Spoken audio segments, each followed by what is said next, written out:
something. And one of the things that I all right. So one of the things that why I like talking about leadership as itself, when I look at myself, of course, just like Pastor said, I got into leadership at a very young age, and no problem. So, and thankfully, right, everywhere I've gone to, even when my leadership basically started from the church, of course, because as a young believer, I started leading youth and everything. But when I got to OAU, thankfully there was more expansion of these things. You begin to have um, classmates. I was class rep, and then from church, other committees, Pastor Bella and myself were quite aware. I still remember our sojourn across Nigeria. I always remember. Then, one of the things I now noticed that even though it was a spiritual in quote leadership all through my school, some of them were departmental, yes.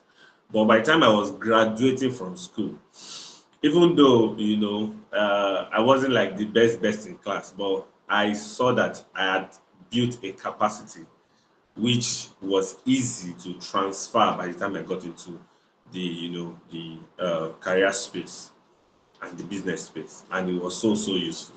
And from that particular moment, I don't think I used up to even 3 months before I started leading, teams, even as a young, yes, so even as a young, what's it called? Even as an entrant into the public health space, I started leading even my own team for statewide, and now here we are talking 10 years after nationwide leadership. But all glory to God. So welcome once again. I don't understand everything that Pastor Biola have said about me. I just know that my name is Femi, and I hope that you will learn one or two things. So please just follow me. When they gave me this topic, I mentioned I was going to start with a quote. I just felt that was important. So I decided I will tweak this topic a little bit. Instead of just leadership, begin to look at leadership impact and change. You understand that clearly by the time we dive in. So, from some of your favorite speakers, right, that you probably know, people like Abraham Lincoln, he mentioned, so he said, whatsoever you are, be a good one at it. And this is something we should think about. So, in our discussion tonight, these are just steps, these are just ideologies and everything to think about so that it is easier for us to discuss. Nelson Mandela mentioned something. He said, lead from the back and let others believe that they are in the front. Lead from the back. Even though some military generals do not agree with you on this, but it is also it is based on the context. It's based on the context. Barack Obama, which is one of some of your favorites or one of your favorites, too, possibly, he said, we are the change that we seek. And then we look at old age Martin Luther King Jr., who's mentioned that a genuine leader is not a searcher for consensus, but a molder of consensus. I believe that by the time we dig into, you understand some of these quotes very well. I just want you to, go by this quote by the time we're looking. John C. Maxwell, who is always, in this our generation, well-respected leader of our time, especially with his book and motivational speakings. He said, a leader is one who knows the way, goes the way, and shows the way. Let me say that again. Say a leader is one who knows the way, goes the way, and show the way. Now, so today we are talking about leadership, impact, and change. So the first thing we need to begin to look at. So what is leadership? When we even say leadership, what do we mean by leadership? What does it mean? Does it mean that I am the number one in this team, or I am the one? I'm the oga patapata of them all.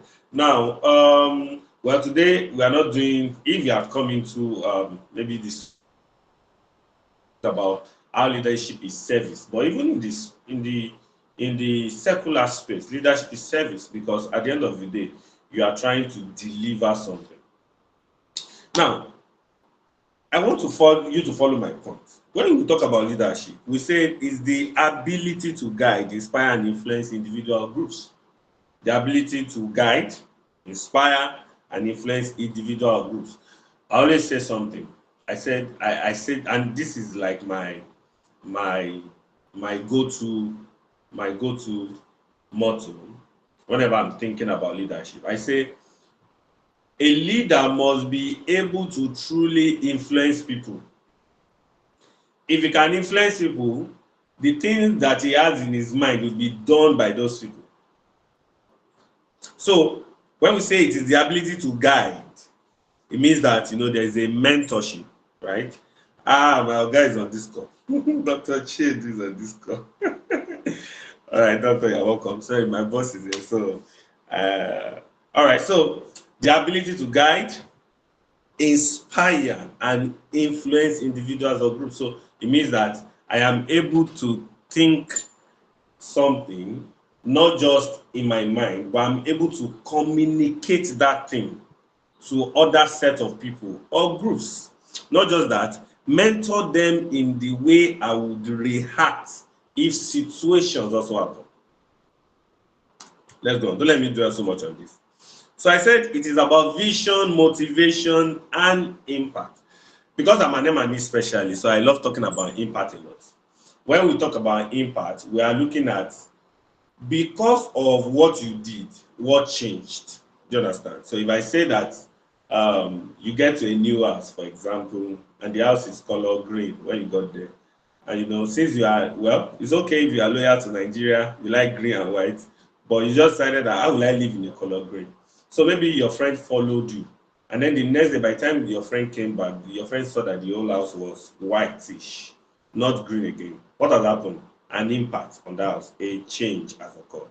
Now, so the same thing when we're talking about leadership, the first thing that should be in our head is that we want to communicate a vision to a people so that we can influence them to cause a change. Let me say that again.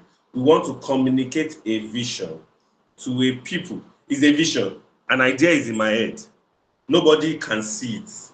I am the only one seeing it. In fact, a leader's mind, when you check it, is vast in his mind. He's thinking so many things. He's thinking, while others are maybe thinking at one level, a leader is thinking 21 million things.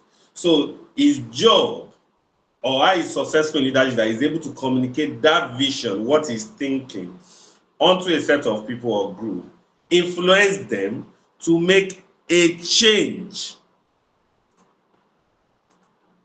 I have just 40 minutes. So so that I can be fast. Of course, we can't finish all the discussion today. So, of course. Now, so I mentioned here, I said, a leader is able to shape organizational culture. That is, when we say culture, basically is the way of life of people. When you say culture, you're talking about the way of life, the way people live, the way people do things, the way people, there's something that we judge in advocacy. When we are measuring change in advocacy, we measure what we call philosophical change. That is how people think and what spurred them. Is the way people think that spurred them to do a thing a certain way. So what a leader wants to do is to begin to shape an organizational culture in the way he's thinking, is the way he's reasoning, in the way he's supposed to do things. I have a lot of so I said just these are just definitions that you can pick one to the. I said a leader drives innovation and change. It drives. If there is one important thing a leader must be able to do, is how to drive people. When we start talking about types of that, you understand more. You must know how to drive. So, in the right sense, even though people look at the leader as the all in all, a leader in the right sense, when you are in a space, a leader is not necessarily the one. Please, this is in context, so get it. A leader is not necessarily the one that does the job. A leader is the one that is able to communicate what he wants, how to do the job, and then help or drive members to do the job in the right space. It's just that most of the time, in the time that people take to learn how to do those jobs, a leader needs to be the one showing that example. But in the right space, what the leader wants to achieve is a leader should be able to get to that point where even when he is not there, his vision, his ideologies, his mission, his thought in his mind is being done. And that is because he has been able to drive them to that level of innovation and change. The last point that I'm going to, like I said, a leader builds a collaborative environment. A leader must be able to, build an environment that is conducive for everybody to work, everybody to lead, everybody to bring their ideas, everybody to get their feedback, everybody to try. If there is one major change that must happen to people that you lead, there must be what we call a shift in mindset because they met you. So when they meet you, I must be able to say, by the time I finished with maybe Pastor Biola or Bro Femi or Femi, by the time I stayed with Femi for 5 years, and these are this and this and this that I've learned. Even if you cannot quantify it, people should be able to say, you have changed, oh. And you say, it's because I've been with my boss. Change in mindset. Change in mindset. Hopefully, I'll have time to give some examples, but so let me just dive into leadership style.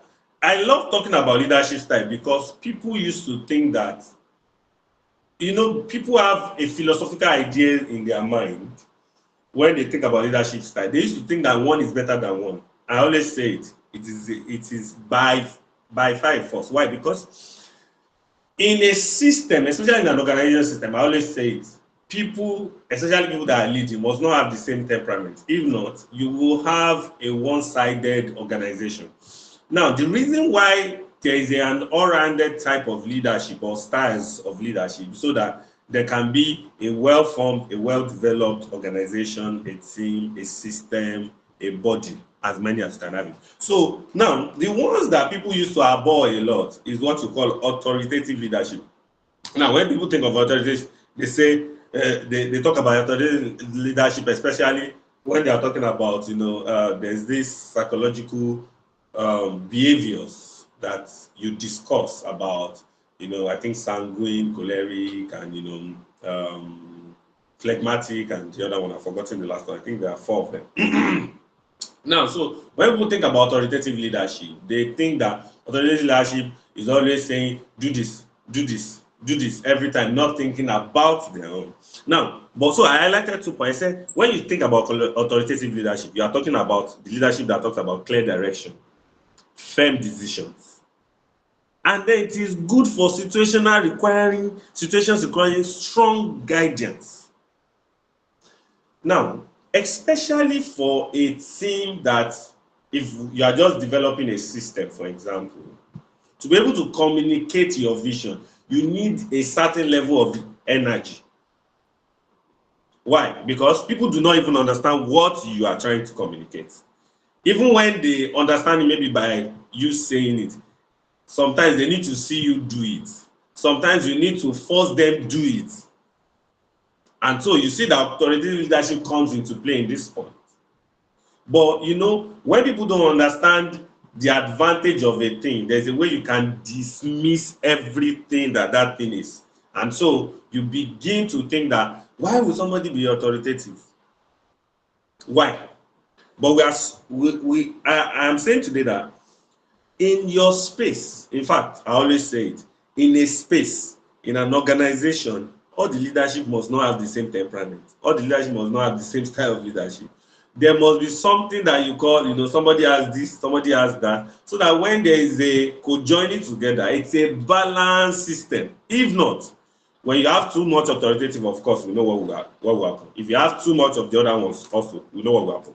Now, let me mention the second one, democratic leadership. So we talk about democratic leadership just the same way you know about your democracy, where you're allowed to vote, you're allowed to, say your mind, you're allowed to emphasize on participation and feedback, citizens are allowed to vote, something like that. The same way, in a democratic leadership, you allow your members or your team members to give you feedback, to say something about it. But one of the things that people do not understand is that it takes a moment to get to this type of space, except you have had a team member that clearly understands that vision or particularly has a passion towards that vision. What the person will be communicating in terms of feedback, of course, will not be beneficial to you. But if you have been able to sustain your people to a place whereby, of course, they understand your vision. Even when you're not there, they can drive that change. There can be feedback. There will always be feedback. And I said it engages team members in decision making. The last one, which is the laissez-faire that people always want, is when you just allow the team members to take decisions.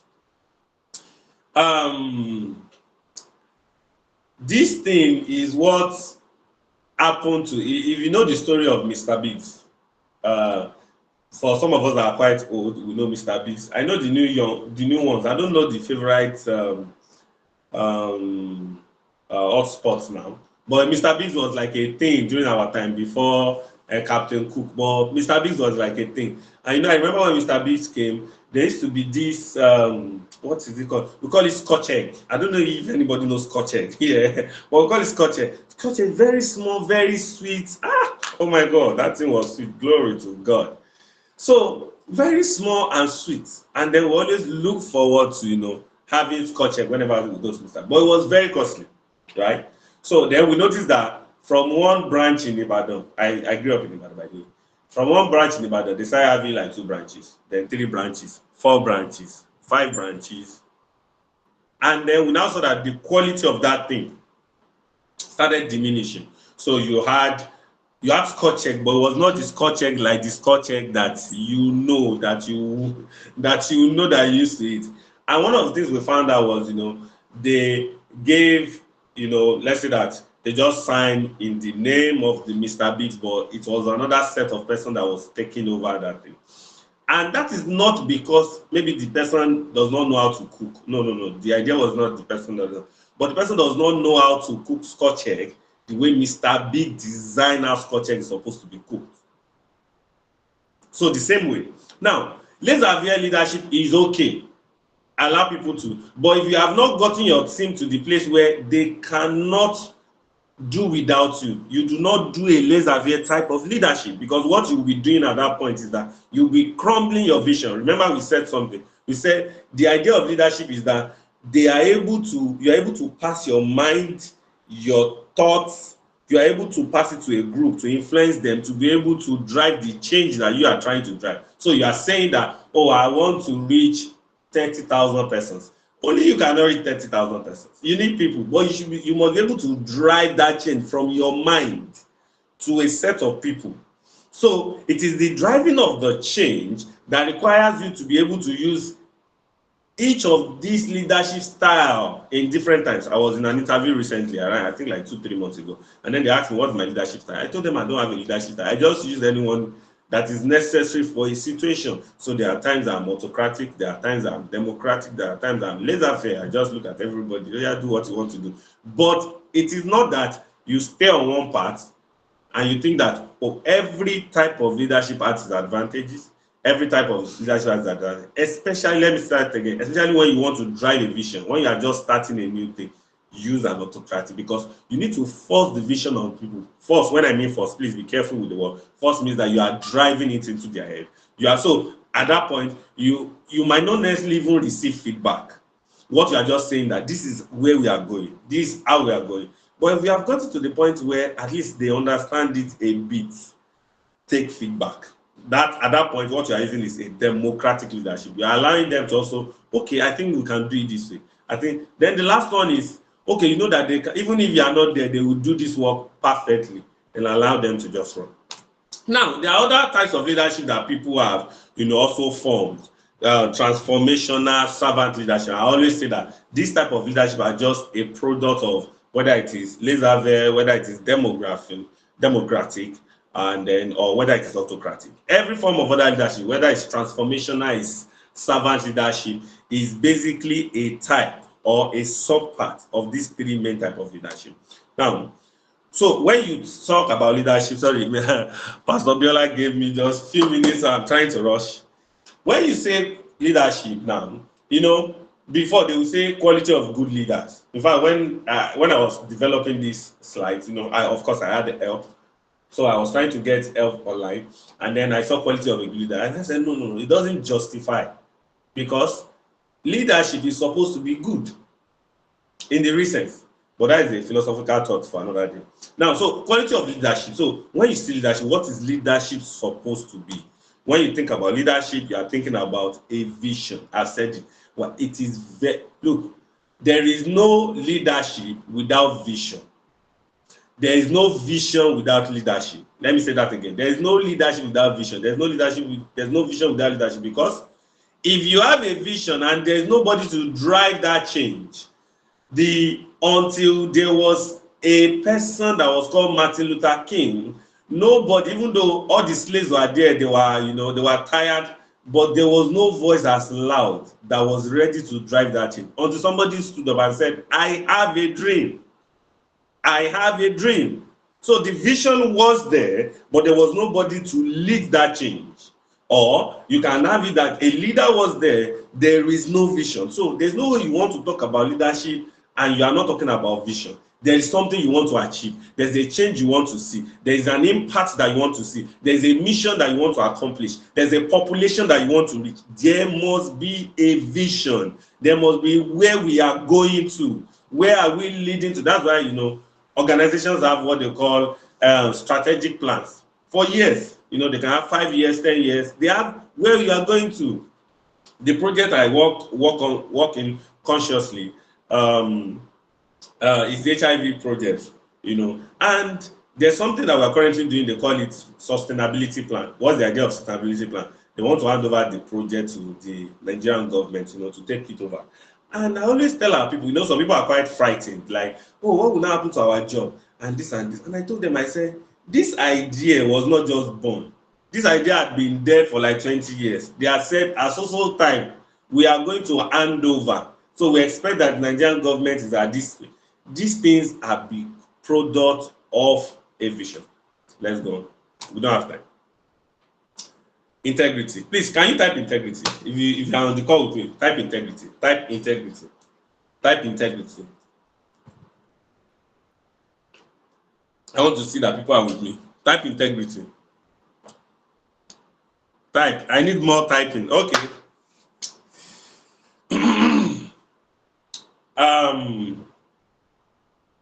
Thankfully, I don't know if my boss is here, Dr. Chedu.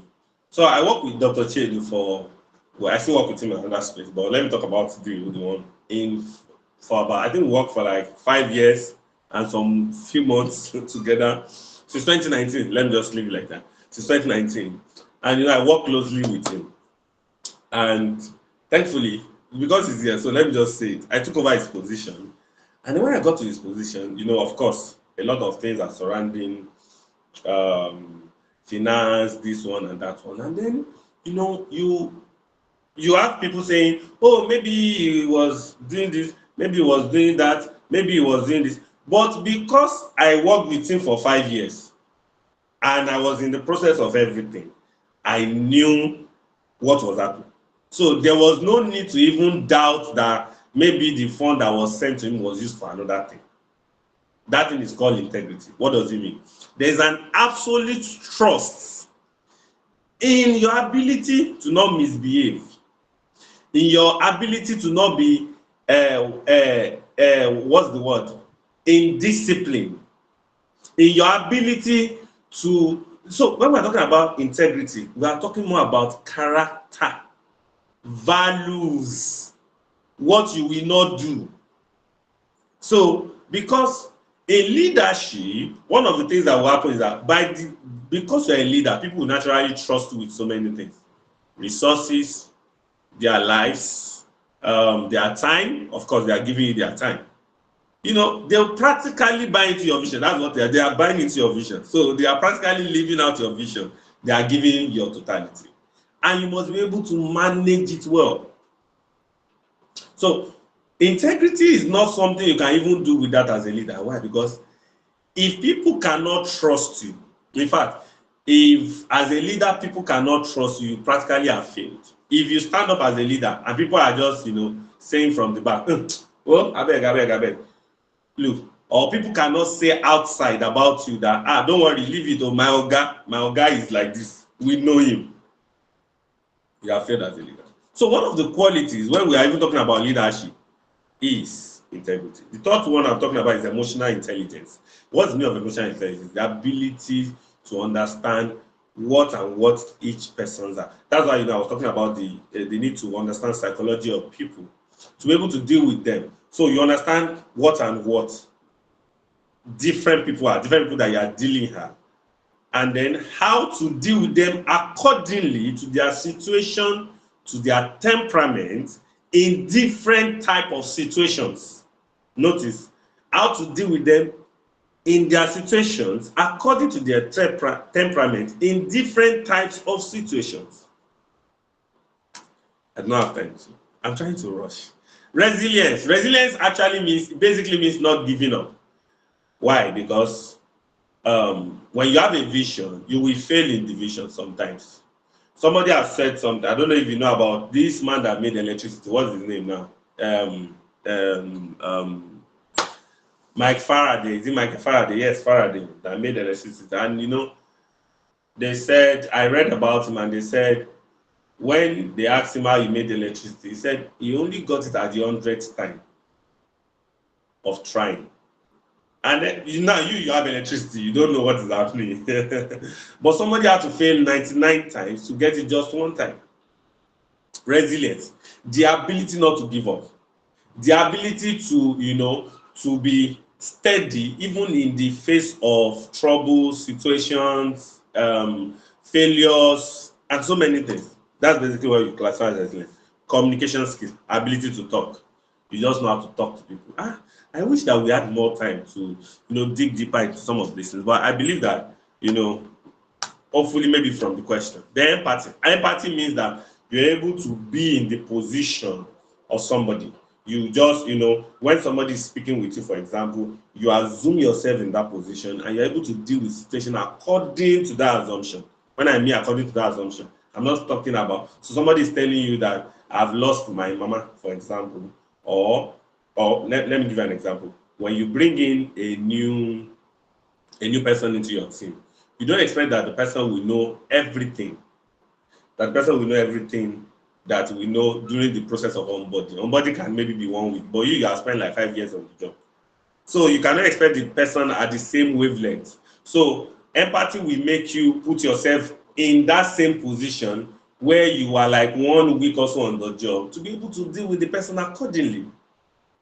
So this is what we mean by empathy, and it can vary based on different situations here and there. Now, so when we're talking about leadership, we cannot take it away from management. Of course, management is your ability to have resources and efficiently and effectively manage it. But also it is important that we look at the role of, because sometimes management can be so different from leadership, because in management you are like an economist trying to ensure that you produce enough results based on the little resources that you have. But there's still a need to lead in management. So that's why this was really put into it. We are saying that the things to look about when we talk about leadership in management, building trust and culture. I think I've explained that extensively when I was talking about empowering teams. Remember, leadership is bringing a vision, imparting a vision to a set of people to influence them so that they can achieve a change. What you are doing is that you are empowering them. You are giving them the ability to run without your vision. Remember, you are driving innovations and individuals. So we said driving change. I've explained that too. And then achieving long-term goals. So these things, they are not, you might not need to spend so much time. We are just saying that these are highlights of leadership in management. But when you now look at leadership pointers, we need to begin to see. There are basically 4 of them that I looked at here. I said self-awareness. So as a leader, you must be self-aware of yourself. You must know your strength and your weakness. You must understand your strength and weakness. What can I do? What can I not do? Now, the reason why this is so important, because in fact, it helps you to know where to switch from being an autocratic leader to a democratic leader, or to a laissez-faire leader. Why? Because when you know your weakness, you know that you are good in this space. For example, thank God, my guy is here again. Let me give an idea. Both of us can curate ideas, for example. But my oga is so good with proposal. All you just need, let's just discuss the idea. In maybe few days, my guy will produce. If you discuss 4 ideas, my guy will produce all those proposals. Like now, in the next 5 hours, proposal. I'm talking about proposal with all the goals, objective, and everything. However, okay, he's laughing. So for me, we discuss ideas, but I do not take that part of. So I know that okay, no problem. But when he's now done, he will now say, Femi, please help me develop the logic framework. So if you are in M&E, you understand what we mean by logic framework. But because you are not in M&E, it's fine. Logic framework is basically, a bunch of M&E's way of measuring your project. So the proposal that you have developed, how do you measure it? So you will now say, Femi, help me develop this logic model. And without that logic model, you cannot submit a proposal, for example. So it means that for me, or for him, he has understood that, okay, this is my strength, this is my weakness. So let me give it to the next person that can do it. But for example, if he says, oh, let me do it, it's not as if he cannot do it. But in terms of the perfection that probably I will put to it, especially because it's my own field, so I'll be able to put more perfection into the logic framework than he will do. So nobody is struggling within the team. Everybody knows that, okay, this is what I will do. This is what this person will do. Understand your strength and your weakness. Understand, so that you can allow other teams, other team members to do that. The second point, don't worry, I'll soon be done, is what I call continuous learning. If you are with me, say it in your heart. I'm not in church now that say, shout it in your heart, say, don't stop reading. Kai, don't stop reading. This afternoon, from my introduction, they told you that I had interest in policy analysis. And then I had not really had time. Somebody would have said, and I'm talking about my PhD and everything. And then this afternoon, I got, what's it called? I just got an information from a school that applied for policy analysis, master's in policy analysis. So they got back to me that I got admission. And somebody was looking at me and said, Femi, why do you want to read everything? I laughed. I'm talking about this afternoon. And the person said, why do you want to read everything? I said, because we need to read it. As a leader, continuous learning. If not, you'll be outdated. Information is what helps you to understand what is going on and how to drive your change in the ever dynamic and changing world. The moment you stop reading, look, what you'll be doing is that, for example, look, it's not as if some people do not have good ideas. They had good ideas, but because they are not working with the ever-changing world, what is happening to them is that it is looking like if their vision is dormant or their vision does not make sense. I always use example of Bill Gates. Bill Gates created Microsoft when Microsoft was just all about maybe type and so many things. But have you seen what has happened over the years to Microsoft? The change that has happened. It wasn't the one that brought up those changes. What he just did was allow people and allow some new set of information to drive in. That's why I love the idea of Mark Zuckerberg, for example. We're talking about Facebook. Even though other applications have come out, Facebook is still one of the most used apps, if not the most used app in the world. Why? Mark Zuckerberg only created Facebook. Other app came in. If he cannot buy them, what does he do? He does something that looks like it. So, and it has kept him at that top. So even though Facebook is old, for example, most of you young people will not join Facebook, but you see the Instagram that you want to join is connected to your Facebook. The TikTok that you want to join is connected to your Facebook. The YouTube that you want to join, you need Facebook to drive what just happened. Somebody based on continuous learning and need for information began to improve on his vision. He might not even have, he might just have a vision, I want to reach 10 million or 10 billion people, but he might not know. But because he was continuously learning, just like Bill Gates from just computer has gone into climate change, gone into this continuous learning. As a leader, you cannot stop reading. As a leader, In fact, reading information is a thing. The moment you decide that you are not doing information again, you have lost. So the third point, I said seek feedback, a lot of it, especially if you have gotten to the point where you know that you have strong team members. Seek information from them. Learn from your team and peers for growth. Ask people feedback. What did I do right? What am I doing right? Pastor Bella is already signaling to me. I know. You're welcome, sir. Then the last point I would like to talk about is build relationships. There's something I do a lot. I quote it a lot. I say, people are your best resource. Let me say that again. People are your best resource. Let me now link it to something I said in between. If you build correct relationship, when I'm talking, I'm not just talking with your peers, even your younger colleagues or the lesser colleagues that I don't know the word that you call them, the people that are not as old as they as you are. If you build correct relationship, you will be able to make people do your vision while you drive the change. Notice what I said. They will be the one doing it. Your own will just be to come and drive the change. So you are already like, okay, where are we going again? Okay, this is what we are doing. This is how we are going about it. But they are the ones doing it. So I say it again, in the right sense, if a leader does well, it is the people that are supposed to do the work. The leader's ability is to be able to, the vision in his head, communicate it to a group, to influence them so that they can make impact. Thank you so much. It's been a privilege being here. If you have any question, please let's shoot. Thank you so much. Whoa. Can we please appreciate Pastor Femi? Let's appreciate him for this wonderful session. It's a whole lot of information wrapped inside minutes, and I cannot but say that if you have the time, he has the words.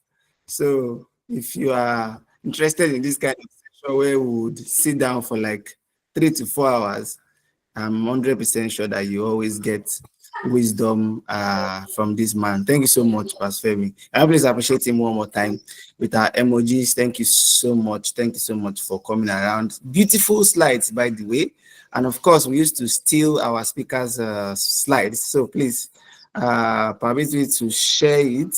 I can put it in the PDF format for people to have it and take a look at the end of this session. So I would not like to waste our time because I know most of us have learned a lot and we have nice questions that can help us to understand this topic very well. So if you have any question, try to put your thoughts together and raise your hand. I'm going to raise my hand now. You see this hand that looks like this on the icon is for raising up your hand for you to get attention. So if you have question, just go on, raise up your hand, keep it there. There's a queue where I will know who raised their hand up first. So while we are doing that, while some other people are trying to make up their mind to ask questions, if you do not feel free to unmute your mics, you can write inside the chat box and we can look at these questions. But I'd just like to say this, the world will really be a better place if we have good leaders all around.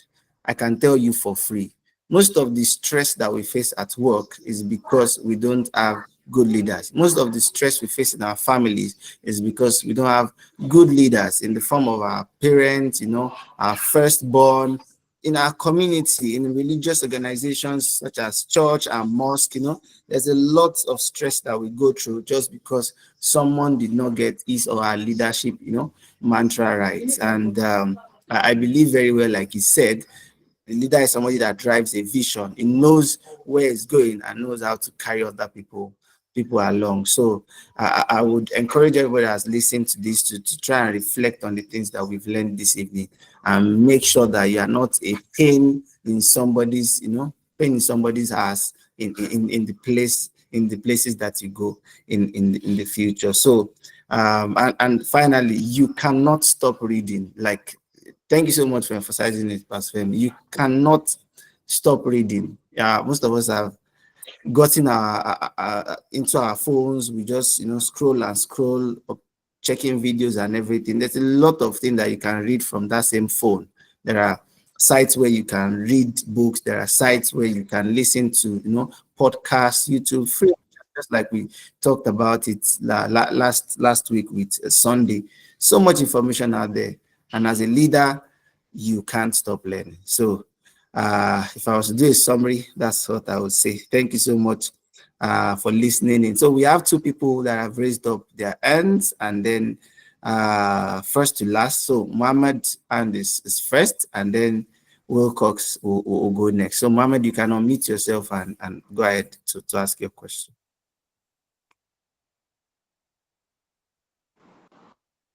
Hello, well, sir. How work?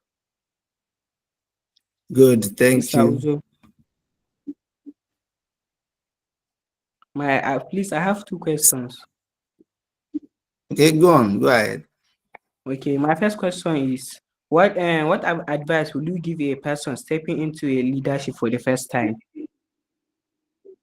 Okay. Then the Noted. second Your question, second. how Go do on. you continuously develop leadership skills? Okay. The first question is advice for a first-time leader, and the second one And is how do you continue developing develops leadership leadership skills. skills. Okay. Thank you so much. Asam, do you want me to get the second question, or you want to go case by case? No, you can get all the questions so I can take it. It's not fine. Okay. Thank you, Mohammed. Wilcox, you can unmute yourself and ask your question.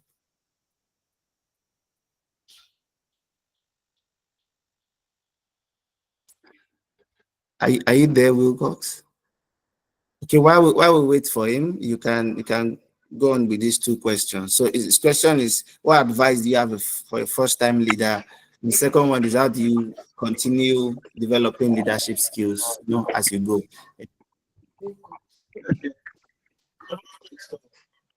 Congratulations. So, look, when you think about what advice can we The sound is bad. We okay, the cannot sound hear is you bad. very well. Yeah, Okay. it's better. Is it better now? Yes, we have it now. Okay. So I was saying that when you think about so many things so many advice that we can give leaders, especially a new leader, it's a plethora of ideas. It's not something that we can just finish. But let me give you a wisdom nugget, right? And it's just one. There's a term that is called self-discipline.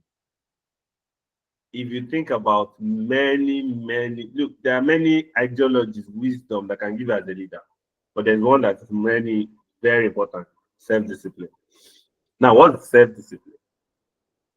Self-discipline is the ability to do something, even though that thing is not comfortable for you. Or let me do like this: self-discipline is your ability to do something when you are supposed to do it, even though that thing is not comfortable for you. So, for example, I talked about reading. It's not comfortable to read. Oh God. I always say it, you. It's just that thankfully, now that I mean, I've done a lot of postgraduate courses, and all of them are in first class, right? But I graduated with 2-2. I did not used to like to read. It was like not a thing for me. But I had to do it. That is what. It is not easy to take feedback from people that are under you. People think that it is easy. It takes a lot of humility. It is not easy for you as a leader to receive correction. It is not easy for you as a leader to not mess up. It is not easy for you as a leader to not be proud and feel like you are the owner of the place. So if there is something out of all the 1 million advice I can give as a leader, self-discipline. When you have self-discipline, you're able to know what and what. Now, so you ask the second question: how do you continue to improve as a leader? Very simple. I think I mentioned it. Take as much as much feedback as you can from your team, from your peers, from your friends. Take a lot of look. Pastor Bella knows me very well. When we were in school, I used to be purely my life. I used to be purely choleric. Once you hear Pastor Femi, the fear of Pastor Femi is the beginning of wisdom.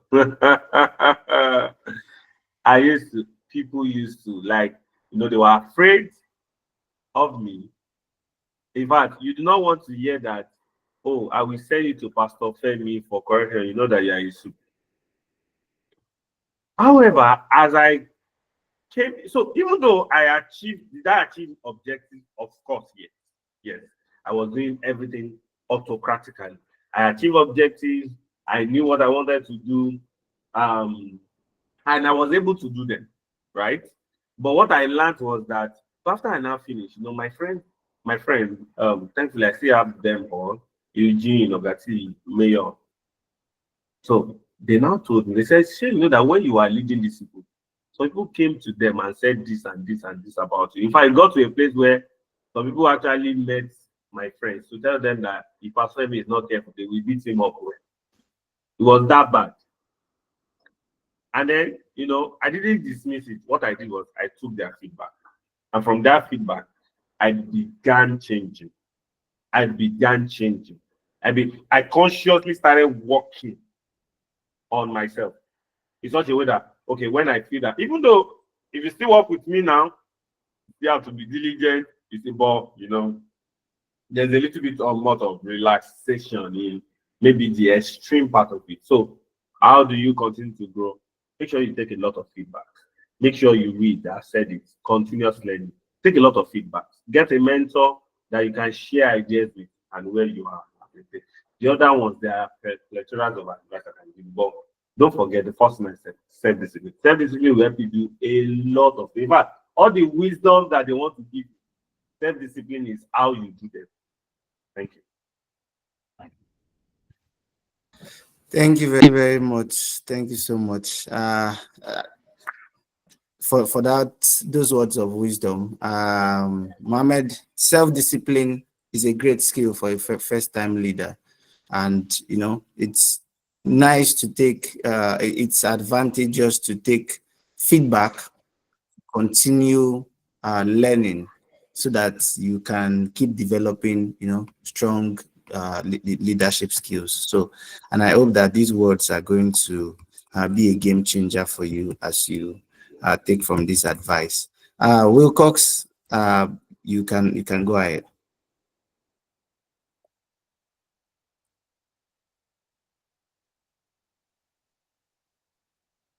Okay. So he has typed these questions in the chat box. So we have 3 questions. The first one says, "What are the most important qualities of a successful leader?" Second one says, "How can one handle criticism or negative feedback as a leader?" And 3 says, "How do you balance your personal and professional life as a leader?" So I think you answered some of one, but you could just read straight from the 2 and 3. Over to you, Pastor. Are you there? Okay, I'm here. Sorry, I apologize. I'm using 2 devices, so I'm trying to. Box, or you want me to read them again? No. I have them here too. I can keep them from here. So he said the first one. What are the qualities of leadership? So I'm just going to do a rundown of what I said, what I mentioned in my presentation. So I talked about vision, having a vision. A leader must always have a vision. Integrity. Oh my God, integrity. I'm speaking from many years of, to be able to have 10, in fact, more than 10 years, of course, as in professional life, 10 years. I'm my 10 years in public health now, right? But as a leader, this is like my 15th or 16th year. And, for people to be able to say they can trust Femi, not just to deliver and to deliver the right way, is a great great testimony. A leader must have integrity. And when I say integrity, I'm talking about your character. I say this over and over again because leadership position itself can be deceiving. And if you are not careful, you misuse that position. That's why you have, for example, sometimes you have leaders that before they even got to government house, you knew them. You felt like these people were good people. But when they get to government house, all of us knows what happened. I wanted to say hallelujah, but it's fine. All of us knows what happened, right?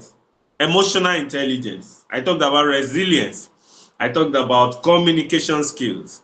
I talked about empathy. So these are the most, when you're talking about qualities, there are lots, but because of our time, I couldn't dwell in so much. But basically, those are the most important. If you have those ones, you will excel as a leader. How can one handle criticisms or negative feedback as a leader? Okay, two things, right? When you mean negative feedback can mean they are they are giving you a feedback about you that is negative, or they are doing that feedback in a wrong way. Two things. So you have to be able to define it. The same thing with criticisms. People can give criticism and they are right. For example, in my spare time, there's something I do. I do a lot of food criticisms. Possibly I'm a food enthusiast, so I do a lot of food criticism. I always tell people, right, when I'm doing food criticisms, the idea is not to it's not to make bad your food. No. What I'm just trying to help you do is so that I can get better. Now, however, some people do not know how to do criticisms in the right way. So you see, they are bashing people, even though what they are saying, the message is all right. So what do you do as a leader? If, for example, of course, if it's somebody that you can correct on how to go about it, you too must correct the right thing, not that you shout on the person. If they just correct them on what and what. However, make sure you pick the message.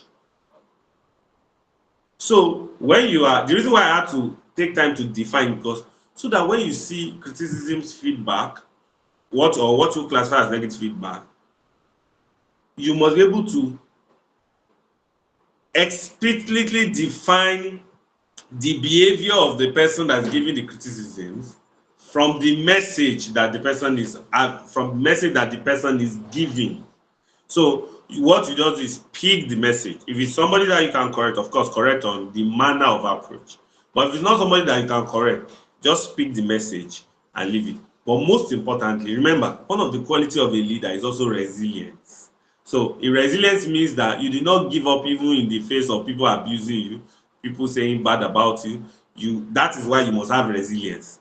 Of course, immediately you're a leader, you're a celebrity. Everybody has something to say about you. Some people love you for no reason, just because they love your position. Some people hate you for no reason, just because they don't want you to be there. So you must have resilience. But when they give you criticism, spit it out. Which one is the message? What is the message that they are trying to prove?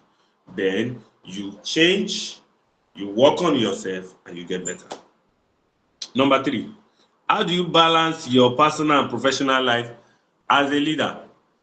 Okay, they have read my CV, right? As intentionally, I remove some things. But let me give you an highlight of things that I do. I'm an M&E specialist, state team lead. Okay, any difference between resilience and consistency? Of course. State team lead, executive director Lincoln. I currently consult for a project that is in 36 plus 1 state of the country, so I'm always on the road sometimes. In my personal life, I'm a pastor. I work with a ministry, right? In that ministry, I am in charge of, with groups, maybe about units, I'm in charge of 3 to 4 units. Committees, I'm in charge of so many committees, and in fact, this year we have about 8 or 9 big major projects to plan. In my personal life, I'm talking about my PhD. I'm doing a master's in one school. There's an admission of master that came out again. Let's just say that I'm running about 3 or 4 postgraduate programs at the same time. Then personally too, if you have maybe seen me on air, I run a series every week. I call it Ask the Rabbi, where I teach scriptures. Every day I put videos. And for people that do not know, this is the first time I'm saying it. I'm the one that does the editing of my video by myself. Once in a while, I have help on shooting the video from my brothers, but it's not consistent. So out of maybe 10, maybe my brothers are available too. I'm the one that shoots the video by myself. I'm the one that does the editing by myself. I'm the one that does the posting most times. But of course, now I'm trying to get a social media manager so that that one can reduce. And what I've learned over time, just know how to organize the time. Of course, at the beginning, you are not so superb at organizing. But over time, you just know. And one of the things I found out, just know how to give at least or at most 1 hour to each activity per day. If you do 1 hour activity to each activity per day, you will achieve all the things that you want to achieve. Give 1 hour. If, for example, in your own personal life, you have so many things to do. Give personal life to 1 hour to it. Wake up in the morning, for example. Let's say if you are young, wake up 5 o'clock. What are you sleeping? By 5 o'clock, wake up. Give 1 hour to reading. If you want to pray, you want to study your Bible, if you're a Christian, give 1 hour to it. If you're a Muslim, you want to read your Quran, you want to pray, give 1 hour to it at the most. And then you are ready for the day. Do all the things you want to do in the day. When you come back in the evening, do all your and then you will see that you are still able to achieve it. Plan, plan, plan. He said, what are you sleeping for a young person? Yes. I always say, but as you are getting old, please sleep well. Please sleep well. But as a young person, once you sleep, it's okay. 5 hours, 6 hours, it's okay. It's okay. Some people sleep for 8 hours. What is the problem? But it's fine. So just knowing how to plan helps you to be able to, do your personal life and your professional life. That's all. I think there's a last question here. He said, yeah. The last one, any difference between resilience and consistency? Of course, consistency is the ability to show up every time. Every time. Consistent. Resilience is the ability to show up even in the face of trouble, of issues, of tribulations. Basically, that's the only difference. Yeah, thank you. Thank you so much. I believe that those questions were answered in a very detailed manner, and I'm excited that we've gotten loads of information that we can use to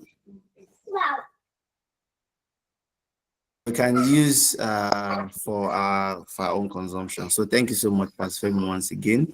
And we do not take it for granted. For the person asking if there's a recording, that we always record the sessions. And like I said last week, I'm back again to beg you to please go to my YouTube channel where we have 9. This is the 9th one. I'm sorry, I Jesse is laughing. This is the 9th SMP session that we are having, and there's load of wisdom that you can get from my YouTube channel where we have uploaded these recordings. So if you've missed this session, you came in late, or you could not even join at all, you can tell your friends that they can go online and search my name. There are a couple of Michael Ale, but for you to see it, just go Michael Ale SMP, and then you will be led to my YouTube channel where you can get this particular recording and be able to ruminate upon it times and time again. So please, we've learned a lot, but I'll just highlight some important things before we go. You cannot stop reading. Take feedback so that you can get better. Try as much as possible to understand your kind of leadership. Try to understand the kind of people leading you to have a vision, something you are trying to work towards, and make sure that the people around you, as a leader, people around you are growing and they can see the vision without you so much stressing yourself. So thank you very much, Pastor Femi, once again. We do not take it for granted, and we know that this is a snapshot of the things that we will need in the future when we get ourselves in positions of leadership. So thank you so much, everybody, for joining. I believe you'll be able to learn one or two things. Can we please appreciate ourselves and our guests with the emojis? Let them come in. Yeah, thank you so much, Anita. Thank you, JC. I can see Abdurazak. I can see Ebenezer Joshua. Thank you so much for giving us your time. So as we are coming to the end of this session, I would like to say that SMP there's a coaching program part of this where people who are interested in having somebody guide them around what they are doing, and we have some people that have enrolled in the program, are following them, and we are optimistic that they're going to end well. And I'm happy that this session encompasses people that are not only Christians, because I was discussing with someone on Friday, and I said, in church, you have opportunities to get leadership position that nobody will pay you for. It's for free. They just give you head of one thing, head of people that are sweeping the floor, and then you find yourself trying to gather people and make them do some work, and then you learn a couple of things from there. For people that are from the other religion, you might not have those kind of units, but you have a lot of opportunities to lead people. You can join a lot of networks. You can join people that volunteer to do things. You can, opportunities for you to test yourself, your skills, your leadership skills before you go into the professional workspace outside there. So please don't take these kind of opportunities for granted. And I know that when you are ready to use these leadership skills, they'll be there for you to use. So please, let's not forget, this SMP is always on the last Sunday of every month. So this is the January session. The next session will be in February, and it's going to be on the last Sunday of February, which happens to be 23rd, February 23, and we'll be having another speaker that will be talking to us about teamwork. Most of us, you cannot work alone. We work in a team. And how do you be a very good team player? Even if you're a leader, you are still in a team, and that's what we'll be discussing next week. How to not make yourself the demon that people are trying to cast out of your office, the person that everybody is happy to work with and to share their time with. Yeah. So please save the date, and make sure that you invite your friends to also come around. So SMP will be back again February 23, and we hope to have you and your friends that you have invited to come around. So please don't forget to go to the YouTube channel, subscribe, and make comments. And you can also share to your friends that have not been able to join this session. Thank you very much, everybody. You can unmute yourself and say hello to your friends, and then we can have a very good night. Thank you so much. Thank you, Pastor Femi, once again. Thank you for understanding the vision, and we do not take that for granted. Thank you. Have a Thank good you. night. Okay. Hello. Bye bye. Okay, Abdelrazak. Bye bye. Yeah. Abdulrazak is here actually. Thank you, Shodi. Thank you, Wilcox. Thank you, Elijah.